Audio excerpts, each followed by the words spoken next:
ఉమ్మడి మహబూబ్ నగర్ జిల్లా వ్యాప్తంగా రెండో విడత పంచాయతీ ఎన్నికలు ప్రశాంతంగా కొనసాగుతున్నాయి. నాగర్ కర్నూలు తిమ్మాజిపేట మండలం అవంచిలో ఉద్రిక్తత చోటు చేసుకుంది. తెల్లవారుజామున గ్రామంలోని రెండు వర్గాల మధ్య ఘర్షణ జరిగింది.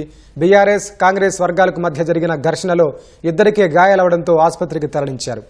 నారాయణపేట మండలం సింగారంల కలెక్టర్ సిక్తా పట్నాయక్ తన ఓటు హక్కును వినియోగించుకున్నారు. మహబూబ్ నగర్ జిల్లా కలెక్టర్ విజయేంద్ర బోయి కోయిలకొండ మండలంలోని పలు గ్రామాల్లో పోలింగ్ కేంద్రాలను పరిశీలించారు. నాగర్ కర్నూలు జిల్లా కలెక్టర్ బాధవత్ సంతోష్ కలెక్టర్ కార్యాలయంలో ఏర్పాటు చేసిన మానిటరింగ్ కంట్రోల్ రూమ్లోని సీసీటీవీల్లో పోలింగ్ కేంద్రాలను, ఎన్నికల సరళిని పరిశీలించారు.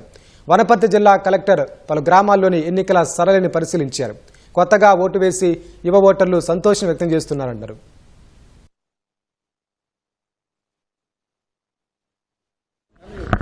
నా పేరు నవ్యశ్రీ. నేను డాక్టర్ని, హైదరాబాద్లో ఉంటాను.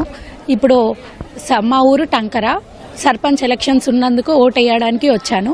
అందరూ మీ ఓటు హక్కుని వినియోగించుకోండి. మీ ఇష్టమైన వాళ్ళకి ఓటేయండి. యూత్ కూడా అందరు ముందుకు రావాలి.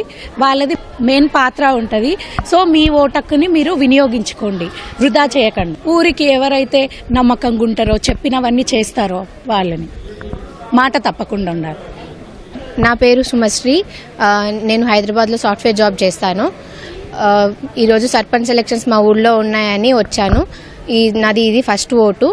అందరికి ప్రజాప్రతినిధిని చాలా చూసి ఎన్నుకోవాలని నేను భావిస్తున్నాను. నాలాగే అందరూ వాళ్ళ హక్కుని వినియోగించుకొని మనకు మంచి చేసే ప్రతినిధిని ఎంచుకోవాలని నేను కోరుకుంటున్నాను.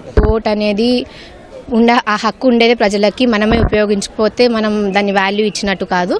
సో నేనేమనుకుంటున్నా అంటే మన ఎంత పని ఉన్నా మన హక్కుని మనం వినియోగించుకోవాలని నేను అనుకుంటున్నాను. సో వాళ్ళని కూడా నేను ప్రోత్సహిస్తాను ఓటేయడానికి.